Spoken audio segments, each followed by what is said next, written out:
Buenos días. Estamos en nuestra clase de fuentes de información que corresponde a la unidad 1 de nuestro curso de investigación académica. Lo que queremos hacer en esta sesión es que el alumno pueda aplicar diversos criterios para seleccionar fuentes de información para elaborar un trabajo académico.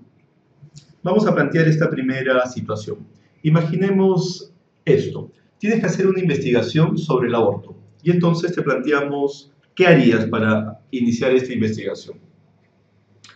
Seguramente comenzarías a buscar diversos libros, artículos, revistas que hablen acerca del aborto.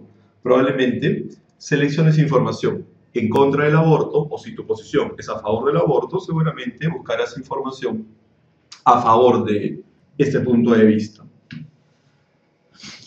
Entonces podemos decir que una fuente de información es todo tipo de material, actividad, persona, documento capaz de proveer datos, opiniones, información en general sobre el tema que tú deseas abordar. Debe quedar claro esto. Una fuente de información puede ser una revista, puede ser un artículo, puede ser un libro, puede ser una enciclopedia, pero también pueden ser personas que nos brinden información a partir de una entrevista, pero también podríamos conseguir información a partir de una observación, de un focus group, de una encuesta. Los trabajos de investigación que vamos a hacer en este curso son básicamente trabajos de investigación bibliográficos, es decir, trabajos de investigación que se hacen a partir de fuentes publicadas. En este primer curso de investigación no estaremos haciendo investigaciones en base a entrevistas, en base a observaciones, en base a focus group, porque seguramente eso lo vas a hacer más adelante. Entonces, es necesario que yo pueda clasificar las fuentes de información que voy a utilizar en esta investigación. Por su origen, las fuentes de información pueden ser de dos tipos, primarias o secundarias. Llamamos fuentes primarias aquellas que se han creado en el mismo momento en que sucedían los acontecimientos, mientras que las fuentes secundarias son aquellas que han sido elaboradas a partir de la revisión y análisis de las fuentes primarias.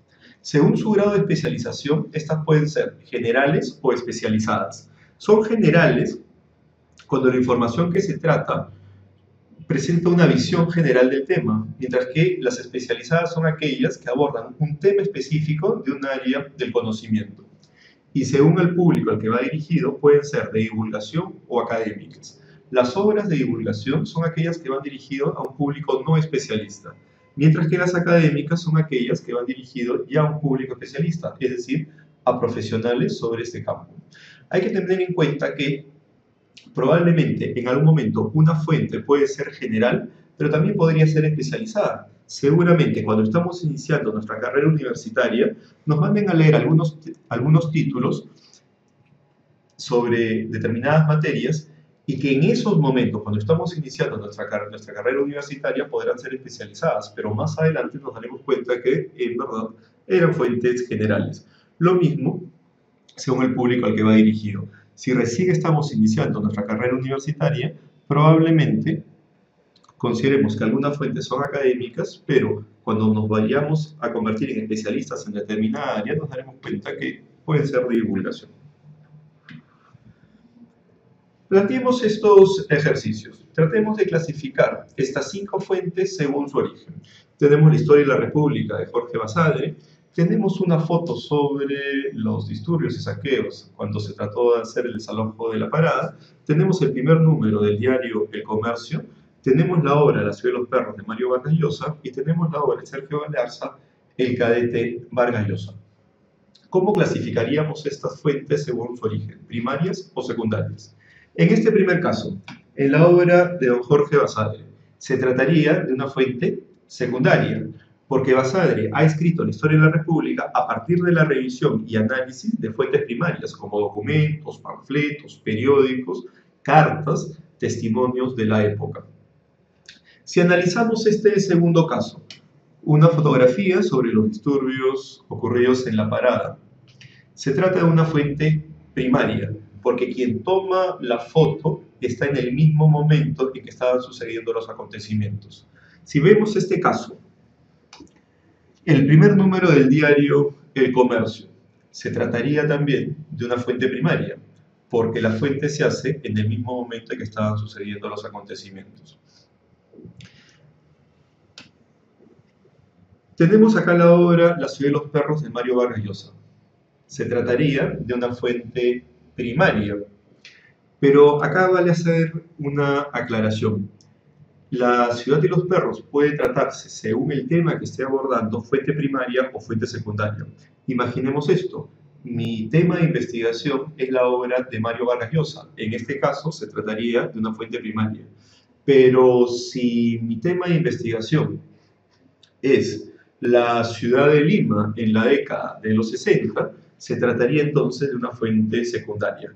Y por último, tengo El cadete Vargas Llosa, obra escrita por Sergio Galarza. Se trata entonces de una fuente secundaria que trata de ver el momento en que Vargas Llosa era estudiante en el Colegio Lorenzo Prado. Tratemos de hacer esta clasificación según su especialización. Se tratarían de fuentes especializadas o más bien de divulgación. Comencemos con este ejemplo. La Enciclopedia Británica. Todo el conocimiento reunido en 12 tomos. Queda claro que se trata de una obra de divulgación. Recordemos cómo es una enciclopedia, desde la letra A hasta la letra Z. Y entonces, si quiero encontrar, por ejemplo, la palabra alcornoque, seguramente iré al tomo A y me dejará una página sobre ese tema. Se trata de una obra de divulgación. Sin embargo, si revisamos esta obra, Voces del Ande, de Rodolfo Cerrón Palomino, se trata de un estudio especializado, porque está abordando una temática del quechua. En este caso, Manual de Historia Universal, tomo 2, Edad es Antiguas y Media. Todo el periodo de la Edad Antigua y Media reunida en un solo tomo. Se trata de una obra de divulgación. Mientras que acá, Sucesión Incaica, de Liliana Regalado Hurtado, se trata de una obra especializada, porque aborda en un solo libro solo el tema de la sucesión incaica. Veamos estos ejemplos. Clasificar las fuentes según el público al que va dirigido. Si recordamos, las fuentes pueden ser académicas o de divulgación. Pensemos en este primer ejemplo. La revista Somos. En la revista Somos se escriben algunos columnistas, pero esta revista es obvio que va dirigida a un público en general, no va dirigida a un público especializado, no va dirigido a una carrera en especial. Se trataría entonces de una obra de divulgación.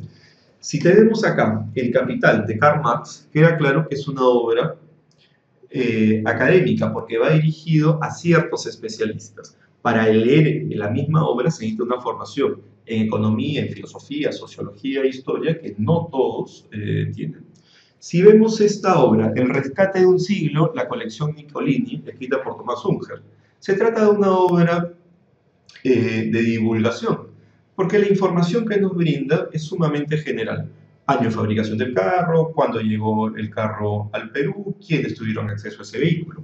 Sin embargo, si revisamos Historia del Derecho Civil Peruano, siglos XIX y XX, de Carlos Ramos Núñez, queda claro que es una obra dirigida a un público especializado, que en este caso serían abogados.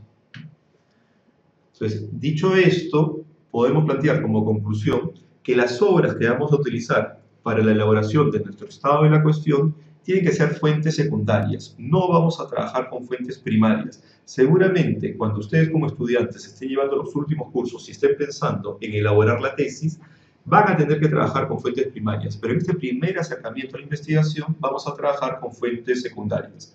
Entonces, trabajamos con fuentes secundarias, académicas y especializadas. Pero también va a ser necesario que nosotros evaluemos las fuentes. Todas las fuentes no son necesariamente de utilidad para desarrollar nuestro trabajo de investigación. Entonces, acá tenemos algunos criterios con los que podríamos evaluar estas fuentes. Por ejemplo, el valor de autoridad. Tendríamos que fijarnos, sobre todo, quién es el autor de la obra. ¿Es un autor conocido? ¿Ha abordado el tema que está tratando en el libro? Podemos fijarnos la editorial. Usualmente editoriales universitarias tienen especial cuidado en el contenido que van a presentar. Editoriales también reconocidas como el Fondo Económico de Cultura o como Ariel son, por decir algunas, editoriales conocidas. El valor del contenido, la importancia del título de la obra con el título que estoy abordando en mi trabajo, el número de edición, una obra que ha sido varias veces editada, seguramente es de mayor utilidad, qué tan actual es la obra, y finalmente el valor de extensión. Cuántas páginas se refieren directamente al tema que estoy abordando, si se presentan gráficos, mapas, le dan mayor valor a la obra. Revisado todo esto, creo que estamos en condiciones de ir a hacer nuestros ejercicios sobre la evaluación de fuentes impresas. En el siguiente video abordaremos directamente el tema de fuentes de Internet.